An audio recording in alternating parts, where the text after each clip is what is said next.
Hello. 'Tis I, Bulldog. Welcome to my show. I got a full cup. I got a full bowl. Thanks for stopping by. Today, I have a very special guest, Luke Marty. He's a good friend of mine, and had the opportunity to have a sit down with him and sort of discuss where he came from, and a lot of stuff, a lot of cool stuff. So yeah, that's awesome. A few more days before my surgery. So yeah, that's awesome. A few more days before my surgery, so that's gonna happen. It'll be something. But it's a necessity. I mean, I can't feel these. It's like, anyway. So, I guess really the whole point of you showing up here is the interview. So I take it to the boys now. Luke, Brendan, or should I say Bulldog, take it away. All right, that brings us to my first ever guest on the Bulldog Show podcast. He's been a good friend of mine for many, many years. I had the opportunity to see him perform on stage before anything else. But since then, he's gone on to have quite the career. You might have heard of him coming from your PlayStation or Xbox, and probably seen him grace your TV in one or two roles that we'll probably get into while we discuss things. So thank you, Luke Marty. How you doing, buddy? I'm great. How are you? I am wonderful. How was that for an intro? Sounds good to me. Perfect. As we all know, my cup is full, and so is my bowl. So cheers to you, my friend. Cheers. Hmm. This is Heidi in the background. Hi, Heidi. Lucifer might make his appearance because he's does that. So Luke, you've been busy apparently. I was just talking to you before we started recording this that you put some in the can. Yeah, I mean, auditions have been on and off again throughout pandemic, but it's certainly picking back up. So yeah, I was going to say, have they started going back up? Yeah, definitely. It's definitely seen an increase lately in the number of tapes that are going out. Oh, that's good. That's really good. But it wasn't the first path on your journey, though, was it? I mean, your degree was in physiology. Yeah, science major. Mm-hmm. It's quite the swap from science back down to theater. What made you decide that this was the path that you wanted to pursue? Well, I had always loved the theater. My parents were both teachers, and they would take part in the productions that the high school they taught at would put up. So they'd build the sets. My mother would stage manage and produce, and so often after school, we would be taken to the rehearsal hall to be able to watch rehearsal while my parents were working. So I got a very early sort of behind the scenes look at the theatrical world and all of its magical mysteries. And but academically, I had sort of, when you perform in certain ways in school, the guidance counselors and everyone, they sort of like push you in a certain direction. And so it just seemed to me the logical progression was that I was going to go to university and then most likely medical school and become a doctor. And then when I got to university at Western, back then it was UWO, and I think now it's just Western University. And I got there and I was doing my degree, and I was just feeling very sort of disillusioned with the whole process. I wasn't really enjoying science as much as I always had. I had a lot of questions about things, and I went through a couple sort of traumatic physical events as well that made me sort of rethink my life path. And while I was searching for sort of a new life path to take, I was participating in a lot of plays, musicals, and I found that that's really where a lot of my passion and excitement was going, was to these productions that I was doing. So something sort of clicked in my mind. I was like, actually, this seems a lot more keyed to what I'd like to do. But it had never really occurred to me that this would be a thing that I could do until a few of my friends who I had made doing productions around Western, they went to theater school and they'd come back and we'd have chats. And a couple of them had gone to George Brown Theater School, and they would say to me like, "Oh, Luke, I think this program would actually be really, really good for you if you're interested." And while I was doing the London Fringe Festival in London, Ontario, um, we had some people from international theater schools coming in, and I got to talk to a lot of people, and a lot of people said, "Oh, yeah, come audition for us." And I'm a British citizen because I was born there, and so I had thought at the time that I would go to theater school in England. But Because that's where all the greats, yeah, I mean, the only place in the whole wide world you have to go if you're going to do this. You got to go over there. All right. there are But some fantastic schools there, and of course, if you're a citizen, then it's not very expensive to go to school in England. But they had just recently changed the tax laws, so you had to have been paying taxes in England for a certain number of years before you could get actual citizen status within the school. So that technicalities, always technicalities. and so that sort of dashed my hopes of going international, just because I there was no way I was going to be able to afford international student fees. And so I started looking around, and one of the instructors from one of the schools that I was looking at in England, he said to me, "Well, while I've been here, I've been looking at the structure of the different schools, and the one that I think is most like my school is George Brown Theater School." And I'd already had a bunch of people say to me like, "Hey, I think this program would be really good for you." And so I thought, okay, I'm just going to do it. And that was between my second and third year at university. And so, of course, I was on track to do a 4-year degree, but I didn't want to stick around for an extra 2 years. You But I wanted also, you wanted to go break legs instead of mend them, is what you're saying. The call of the stage was too much for you. absolutely, yes. But I didn't want to just sort of feel like I'd wasted the money and time that I'd invested in my degree so far. So I sort of switched up things and took the labs that would require the least amount of time, and switched the path within the physiology realm that I was already in to sort of the shortest number of classes that I could take if possible, so that I could finish my degree in 3 years instead of 4. Um, and the academic advisors very much like, this is not a great idea. If you fail even one class, you'll have nothing. You are hooped up the creek without a paddle. Wow, that's quite the risk.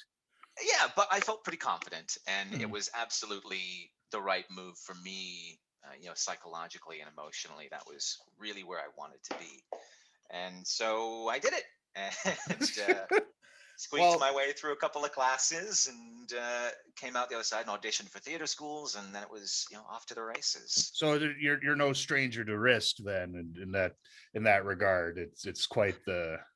I mean, I think if anyone who's in the arts is familiar with how much risk you have to take and how much to go on. You have to be very familiar with risk and rejection, build up that tough skin, or you're just not going to last in the arts. Absolutely. But my first episode, I'm not sure if you've gone through and heard me meander about by myself in a room by myself, but my first one, I sort of brought that up of being like, my God, I can't wait till the point in life where it's just like, oh, here's the script, you don't have to audition anymore, because it's so surreal walking in and seeing a dozen yous just sitting there waiting for you, right? And it's like, what the hell, right? What am I? Absolutely. How the hell am I going to do this? I'm not sure what's more disconcerting when you walk into a room full of people who look exactly like you, or if you walk into a room and everybody looks the same but not like you. So it's just like, Oh, you walk in sometimes for like, intimidating guard or something like that. You walk in the room, there's all like 6'5", 300-pound mountains of muscle and tattoos down both sleeves, teardrop eye. it's like I don't think that I'm going to be more intimidating than these guys, but I'll do my best. Grr. You just got to be quiet. You got to be like from Roadhouse, Patrick Swayze. Yeah. Be that kind of level of intimidating, small yet fierce. Yeah. and abs. I don't have those, but maybe one day. Yeah. You did. I saw them. A short period of time. That period you did that boxing flick. My God, you were jacked. That was insane. Yeah. I remember how miserable you were too during that time. It was funny to watch. You were all, I gotta eat some fish because you're a vegetarian. Yeah, whatever what was that wording? Pescatarian. Yeah. I didn't want to say piscatarian. That kind of is insulting, but no. So yeah, but it was funny to watch. But man, you were shredded. It was quite the sight to behold. Hard life, but you can understand like the guys who are like I'm sure The Rock just breathes that now. But I mean, like you get guys like Chris Evans and those guys like who are like jacked, and it's like was it Always Sunny in Philadelphia when my God, when Mac got shredded? Yeah. Well, we know fat as hell, and then he just gets jacked. It's like, but it's interesting. What? I mean, it's a real commentary on just what is often required in the industry, sort of across the gender spectrum of what an ideal body is meant to look like and the amount of pressure that gets put on you to fit into one of those categories. Well, it was you're absolutely right, but kind of involved with that. I'm a big fan of Norm Macdonald, and he's sitting there and he's like, he got really fat. And he's sitting there, I got really fat. Did you notice? I wanted to be a fat guy in movies. But the thing is when you go in an audition, there's people who are fat before and have a lot more experience with it. So I didn't do very good. So now I'm just fat. It's like, oh, Norm, you beautiful, beautiful man. You. Oh, it was funny. I mean, you have a really thorough respect for the people who maintain that physical image when you go through and do it yourself, because it is not an easy thing to do. No. And it's not really a healthy thing to do either. That image of that completely shredded person, it's not a healthy place to be. I remember the final weeks before I was filming when I lost, I want to say 40 pounds in 3 months. And wow, that's amazing, but yeah.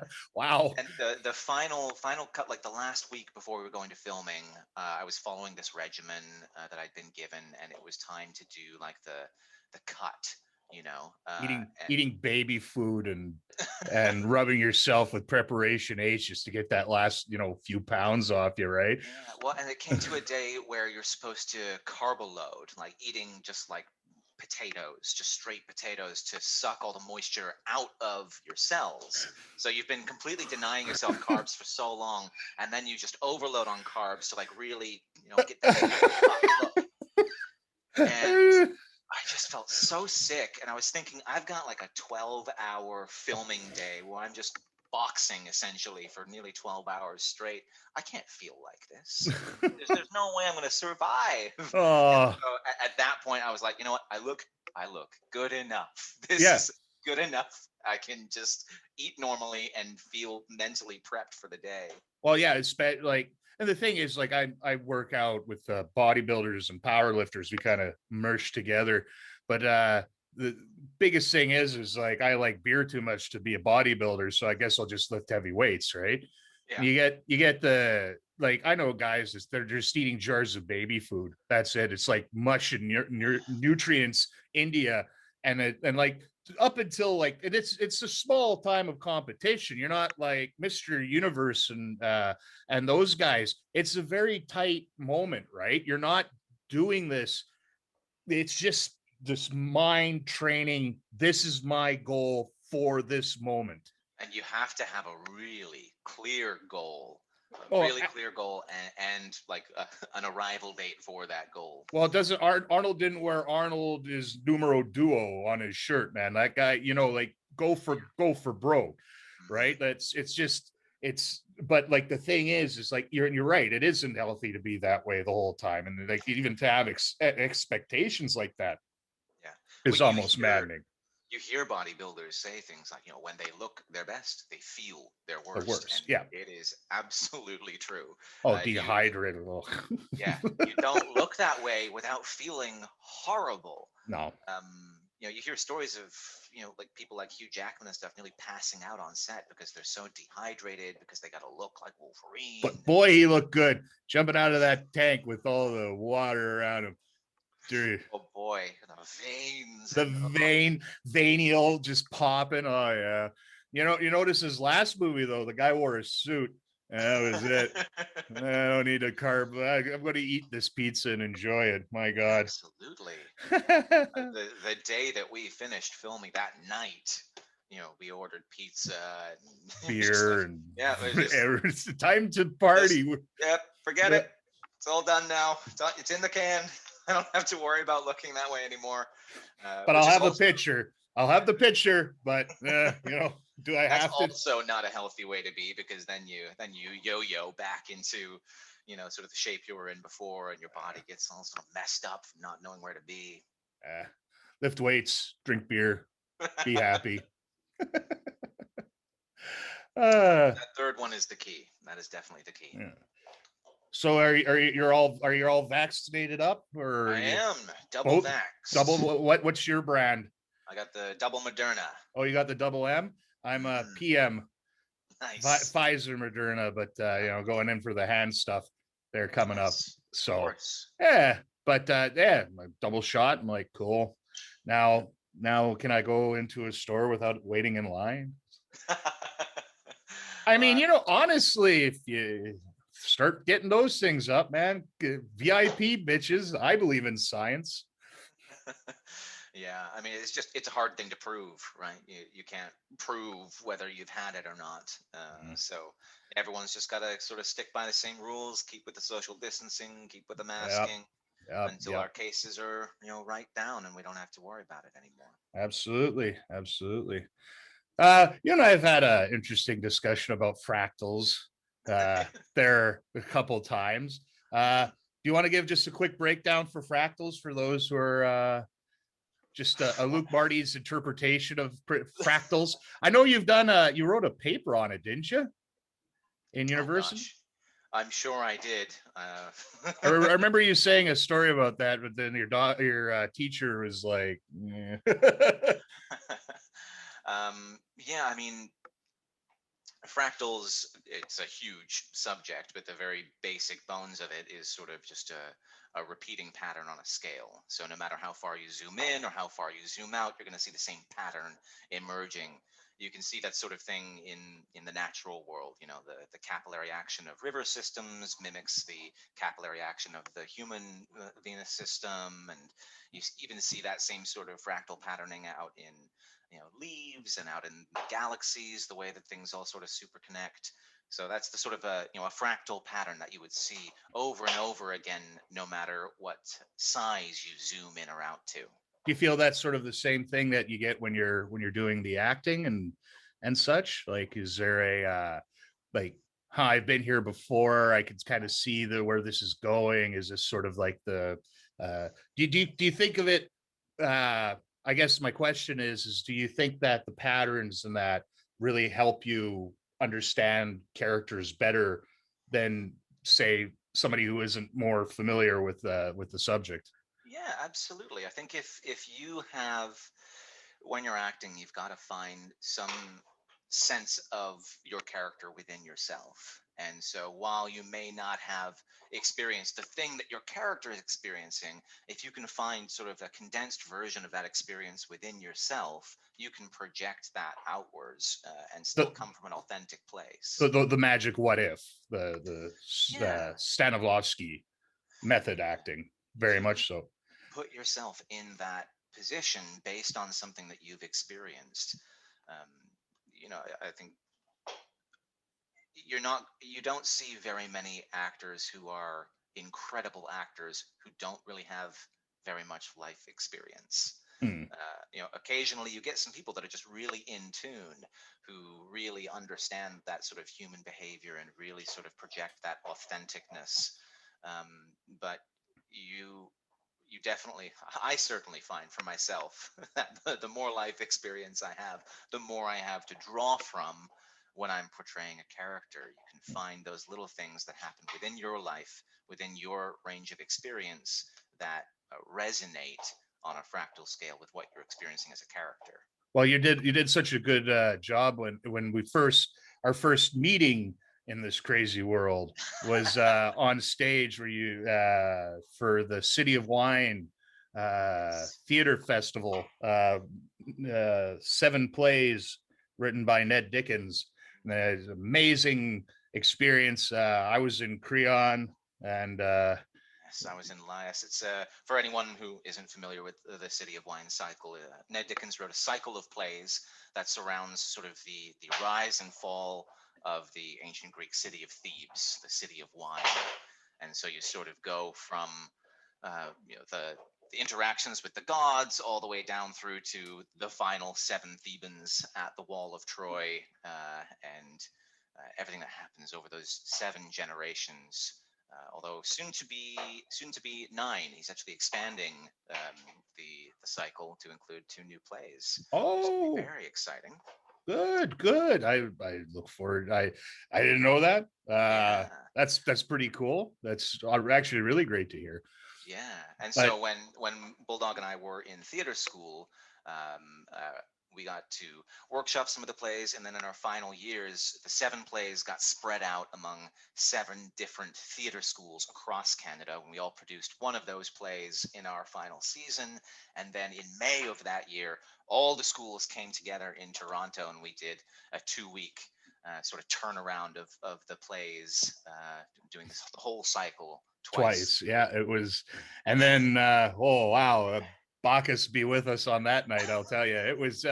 it was really and such an awesome experience too to be a part of that. And speaking of the pattern repeating itself, you get into that kind of thing, and you look at the dear sweet Oedipus and the plague. Yeah. Take Yeah. 2 on that one here. I bet you. Some of those themes definitely very relevant these days. Oh, yeah, well, it's so you tickled the boards. I've seen you do puppet plays and couple. You also have quite the pipes on you too. You're quite the singer. I do try. Yeah. So then you moved into, like, obviously, I mentioned before, your video games and that. So like how many have you done for that? Oh gosh. I don't even know. I've been very fortunate. I've had some roles in the Assassin's Creed series, in the Deus Ex series, a bunch of stuff from Ubisoft, For Honor. I've been very fortunate to nab some really fun roles in those. And when I first started out, before I was union, there was this company that would do games that were originally made in foreign languages, and they needed to be redubbed into English for a release in the English-speaking world. And I was fresh in theater school, wanted to really show what I could do, and so they'd bring you in, and I'm pretty quick at picking up material off the page, a pretty good cold reader, and I really enjoy doing lots of different voices and different accents and things. So they would just book me for a period of time, say an hour, and then I'd go in and I would just blow through one character, and then they'd show me 7 more and say pick one, and I would grab the next one. Just guide it Go out. through that one. I remember doing a session once, and I was recording for this character. And when you're recording for a big video game like that, you are generally not in the room with the other actors. You're just recording your lines. And the director is there to make sure everything makes sense and whatnot. And I was. Why are you reading it like that? It's supposed to be a happy line. Oh. And so I was recording this half of a conversation, and the conversation seemed really familiar to me. And so I said to them, "Hey guys, do you have the other half of this conversation already recorded?" "Oh yeah, we do." I was like, "Can I hear what the other half sounds like?" And so they started playing it for me, and I was like, "That's me." So is that okay? Is this different enough? And so there's a segment in that game. It's Two Worlds 2, if anyone's interested. Oh God! Where there is absolutely a scene where it's my character conversing with another of my characters. That's not to have too big a head or anything. Oh wow. Oh, it's funny, and the good thing you picked it up too. At least you were like, wait a minute, this is hear that? That's it's me. Very familiar. That's very much me. Oh wow, that's hilarious. I was always grateful for those opportunities because it gave me such experience in the booth, so that when I did progress to bigger productions and union productions, I already had a lot of experience of what it was like just to spend a bunch of time in the booth doing that, because it can be very vocally strenuous, especially when you're getting into games with battles and guns going off and stuff. You have to really, they want you to project over top of all the noise that would be there, and then also keep that rasp in your voice, really, run. After an hour of doing that, it's very taxing on the cords. I could imagine. Yeah. So that the film, television mostly, or have you done any? I don't know if you've done any. I haven't heard if you've done big budget. I've done small roles in some decent films. There's an Ethan Hawke film that was here called Regression. That was Ethan Hawke and Emma Watson. I just played a cop. And I do a lot of cop roles.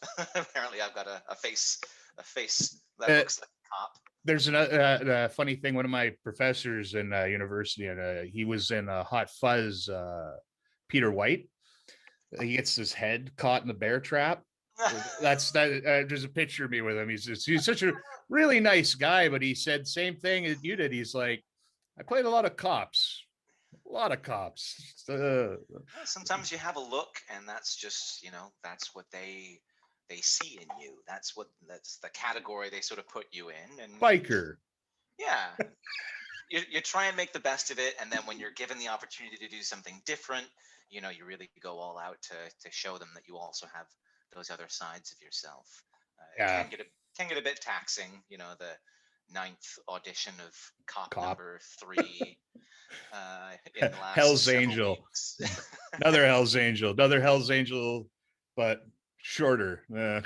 Same way. I'm just saying, like, exactly the same thing, right? It's funny that you get, but then and again, that's personally why I really love theater. I mean, there's less sort of an expectation, I find, for looks. So what, you look like that, but you come out and you deliver that, like. Yeah, well, it's one of the reasons I really love voiceover work, because it really doesn't matter what you look like if you can sound like what they want. Mm-hmm. Within reason. In some of those video games I've played, everything from, a young elven lover all the way up to a 9,000-year-old river god. And so you get a real stretch of what you can do, but past that, even when you get to do performance capture, where you get to get in the mocap suit, the Andy Serkis type stuff, that is so great for me because it incorporates so much of the different sensibilities. They love having actors who are theatrically trained doing that stuff because, we've been on the stage imagining the things that we have to see. And so when you're in the volume, which is what they call the space that you sort of record in when you're doing those. You don't have enormous set pieces. You don't have anything like that, and you just have to imagine. Okay, oh, so the castle's there, all right, and over here, that's where the other army is, and so okay, we're gonna go along here. You just have to see it in your mind's eye so that you can connect with it, and then also move the way that your character would move, which might not be anything like how you would move in your body, but because they're just mapping out sort of the skeleton of your movements, you can play anything. I've played a 7 foot tall, muscly guy. Those guys I walk into auditions with and see intimidating guards. All right, I can do that because I can, do that physicalization. And it doesn't matter that I don't actually look that way. They can just expand, contract, put whatever skin on me they want. So I really, really enjoy that work. Is there, let's say, for all aspects of this, so we'll start stage. Is there one character in a play that you absolutely will have to do I'd before? I'd love to do Sweeney Todd. That's vocally, it's like right in my sweet spot for my vocal range. Yeah. I love Sondheim's music. It's the character's got such a range of the emotions he's experiencing, and it's just one of my favorite musicals. And that is absolutely a role that when I reach that period of my life, I'm really gonna concentrate. I want to do that. Okay. Yeah. Who's doing it? I'm in. Let me do this. Let me show you. Give you the chops. Yeah. For vocals, is any particular, or if not, like, as you have such vast experience with it, is there anything that you want to play like more often? Like, is there something that you're sort of like, man, that playing that one role was just like, oh, butter. Well, I've had the opportunity to play some great villains, and I love doing a good video game villain. And there's a great sort of range as to what type of villain you can be. You could be the type of villain that's just super annoying. You could be the type of villain that's very harsh. There's so many ways that you can take it. So I love doing a good villain in a video game. I did in Assassin's Creed. Oh gosh, what's the one that's set in London? Like Victorian London. I'm not a Creed fan. Chris probably would be more. I think it's Unity. I think I can't remember. But I got to play Spring-Heeled Jack, which is a very sort of Joker-esque voice, which was that would be, if I got to voice something in like the superhero pantheon, that would be an ultimate dream. Okay. Either on the heroic or the villainous side.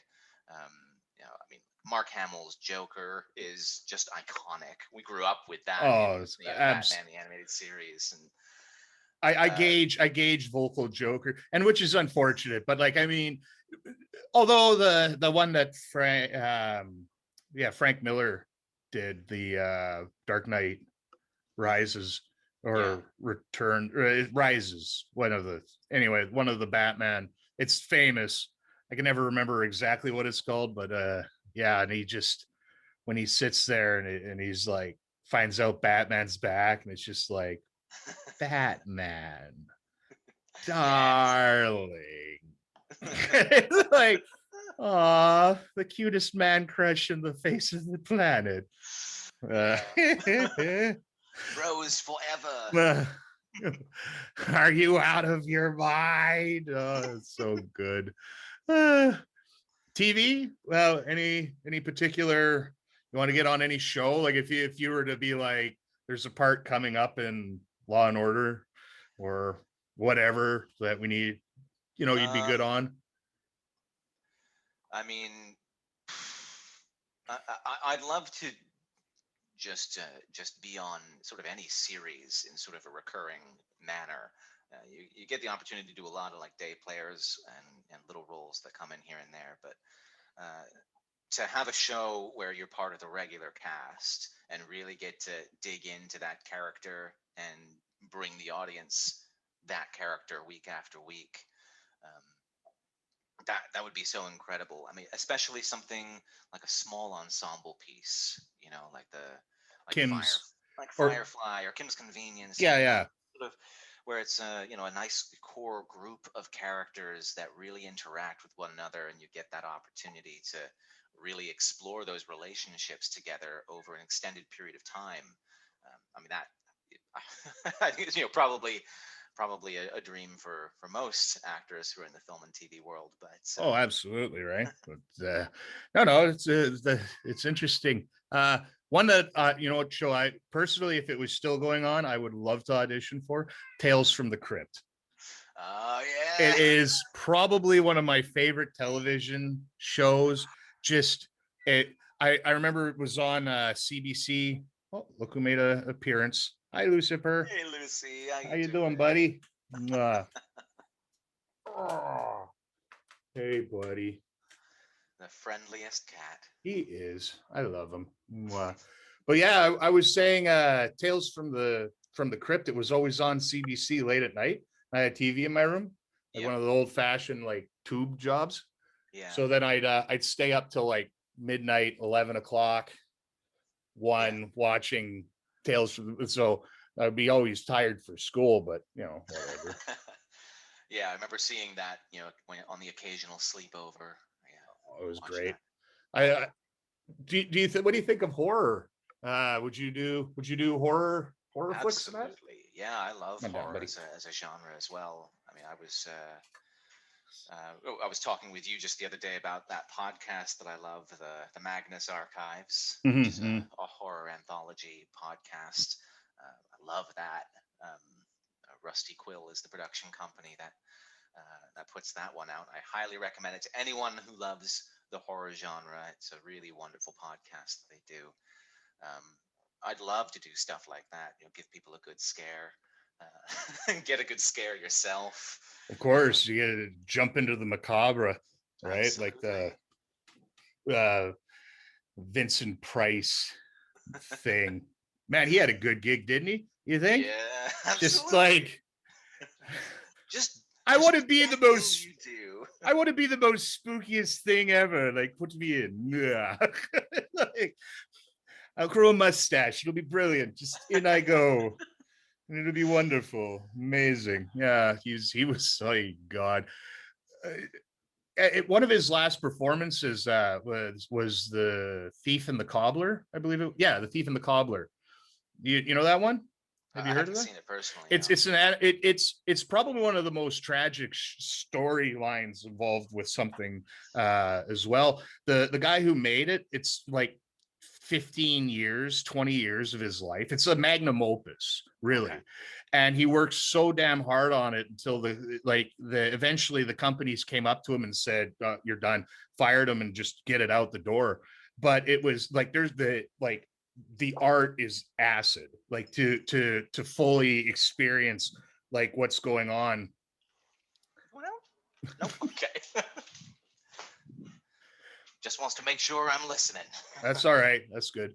But yeah, it's sort of that like, it's like acid. It's like watching a trip, and the art is beautiful. Vincent Price's one of his last roles was he was the Zigzag the Vizier, and he talked in rhyme the whole time, and it just the lines, and it's like art. It's art, porn art for your ears to listen to him do rhyming couplets the whole time of this entire film. And he's one of the main characters too. And it's it's gold. It's gold. Check it out if you get a chance, man. That's that is absolutely one of the most beautiful, wonderful things that have been created by the energy that has drawn you to this place, to this time, to us, to this moment. Isn't that fucked? Isn't that crazy? Here we are. I mean, there's so many different avenues that you can take in this life. As someone who really enjoys exploring sort of the breadth of different topics and things, that are out there. Sometimes I feel like you can't really get too deep into any one of them because there's so many you're interested in. But Oh, absolutely, right. at the same time, you never get bored. Oh yeah, but there's certain things like, are you going to read War and Peace? I've seen a production of it. I've tried back in high school. Yeah. I tried 4 times to get into that book. I seriously gave it a good go, but hey, God, it is a slog. It is a slog. It's like reading the Bible cover to cover. I mean, I'm sure there are people out there who have read it cover to cover, but I think growing up, I definitely read it through at some point. I find the first 5 chapters really interesting, and then it gets kind of wordy about like who begat who, and there's a long section of that. Yeah. God, and you're just like, and then you start scanning because it's like, good for them. At least somebody's getting some tail today. I also read the Silmarillion, so that was something that I did in my youth, was find those enormous books of lore and myth. But that's sort of fun. That's fun. That was dwarves, and I think there are plenty of people who would argue that it is just as dry. Not Stephen Colbert. He'd fight you. He'd fight.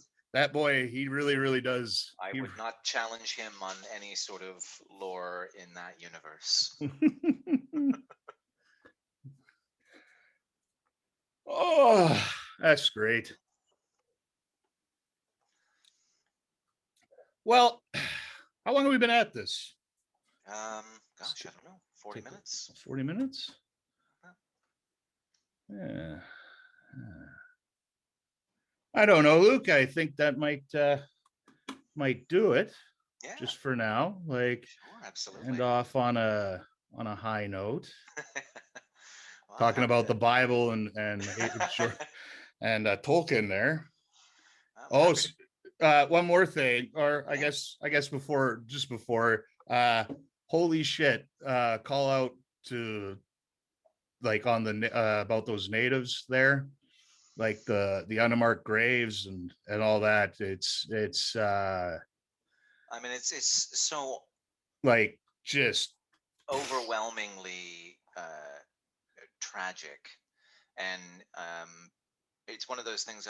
As someone that in my younger years was raised in the Catholic Church, just really kind of revolts me that they won't, make an acknowledgement, an apology for the part that they played in this horrific act of genocide, and it's something that they're going to need to be held to account at some point, and hopefully, absolutely, of holding them to account. It still shocks me that I was like this was occurring in my time. I was yesterday. I found my old football ring. I won 1996 provincial championships, so I got a ring, and I still have it. And this thing is as old as the amount of time that has passed. So it's sort of I guess a keystone in my life, right? That I can actually look back on at the beginning and to where it is now. Yeah. That you realize that honestly, I remember when they were saying like there was some abuse going on, like they said it and it was so washed over back when in 96, when they were saying that these are closing down. Like you don't get the scope of what was done to these people is so horrific. Well, it's shocking. It's absolutely, it's just like, and I don't really think it's shocking to them. They always knew what was happening. It's just that people weren't really listening. And now people are starting to listen, and hopefully that can be the start of a better relationship. But there's a saying that I like, which is, if you want to clean a house, you have to be willing to see the dirt. And so, as a nation, we have to be willing to look at the things in our past that, these atrocities that were committed, and be willing to acknowledge that they're there before you can start to clean up. And so That's a really good line. yeah, That is. I'm hoping that there will be a little less lip service and a little more action moving forward. Yeah. Like people need clean water, right? Like it's just I mean, I mean, for like starters, I'm not but I mean like I mean, you see people posting excellent posts like, if you can build a pipeline through indigenous lands, why can't you build water pipelines to two. indigenous lands? Exactly. You know, one is super dangerous and the other isn't. So One gives life, the other taketh away. yeah, Nothing grows in oil, kids. That's why I left. mhm. Don't get me wrong, and I'm probably going to have somebody on here. Not the next one. I already have that sort of figured out. I'm going to do an outro after we're finished chatting. But yeah, I'm going to have a friend. He works in the oil patch, and he's very, very, like, you don't drive to your Greenpeace meetings on a horse. Everybody's still driving, and I get that. But just because we're forced to live within a system doesn't mean we can't criticize it. Oh, absolutely. But also, we need to be looking, like, personally, I'd like to see more like the thought of, it's like vehicles that like run on water, like Absolutely. bizarre stuff like that. I There figured are out. plenty of renewable resources that we can use for power. I know. Oh, and I know. But like I said, it's just that right now, there are people out there who are the bread and butter is making on this. Yeah. But the thing is that there has to be a resource available to educate and train other people in different systems. Is what I'm saying.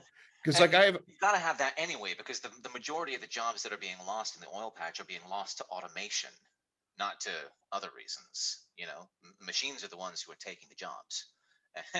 Well, to a point. Like the thing is, though, you're always going to need boys out there swinging hammer, right? Like it's like swivels and trucks and power don't get there on their own, right? There's going to be guys yet. Oh, well, I got a Roomba, which is it's fun. I watch it roll around on the floor, and it like cleans up all the little fibers. Now I need a better head to like really get the deep clean stuff, which I have ordered. So I think humanity as a whole has a tendency to ignore the problems that are coming, that are clear to see that are coming, until they are upon us. Well, it only makes sense. At which point we have to react to them rather than having proactive measures. And if we want to keep surviving as a society, we're going to have to start taking proactive actions rather than reactive actions. Well, I feel with that is same sort of thing, is that like where's my thought? Oh, it's gone. I totally lost where I was going with that. Being proactive, seeing the problems coming. There we go. Thank you. No worries. The thing is that throughout history, we get the misers, though, that are the guys who sit there and go, coal last forever, or until I am dead. But that's the danger, is when people stop caring because they're not going to be around for the consequences. That's the reality of it, my friend. Which is, that's why it's good. That's my point that I lost back over there. My point is that since we're more proactive, since we are looking at this, going like, we need to, because this message was hammered into us since we were little kids, right? Look after the earth. Planet needs you. Da, da, da, da, da, da, da. And now we're getting to the point. We should have started back when I was a kid. But why are you teaching kids that, though? Like, think about this. In the 60s, there was never talk about reduce, reuse, recycle. It was get a bigger, faster car. You know what I mean? Like that sort of concept. The industry, be strong, work, go get an education. Economy. Go get an education. You get a job. You'll be a part of the economy. It's funny that we can probably have a whole nother podcast together about the economy. I think so. I think that is a good idea. You're definitely more than welcome back, my friend Luke. Absolutely. Thank you for taking the time to be here today.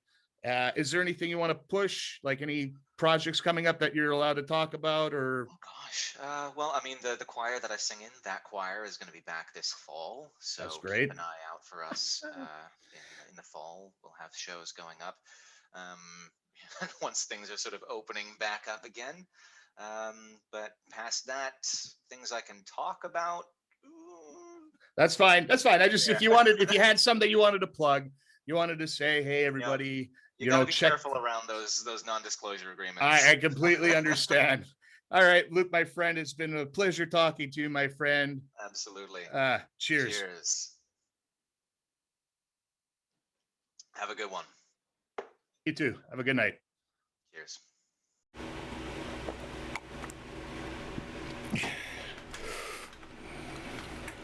Boy, that was a lot of fun. I really mean it. Like, sitting down and get to interview a good friend and, like, fucking, here we go. This is it. This is it. So I guess now would be the time to plug everything. If you're interested in finding me, I'm Bulldog666999 on social media. That's Bulldog666999. If I had a sponsor, here would be the point that I would be saying some sort of either VPN or game in which bug spray is used in the dark world. Wink. Wink. Anyway. So again, thank you for stopping by. Thank you for listening to myself and my friend. And next time, it's going to be a very interesting person. Somebody I met while trying to expand my consciousness and understanding of the universe and the world. And so my next guest will be Ape and Bulldog next time. Thanks for stopping by, and to you, cheers. Yeah.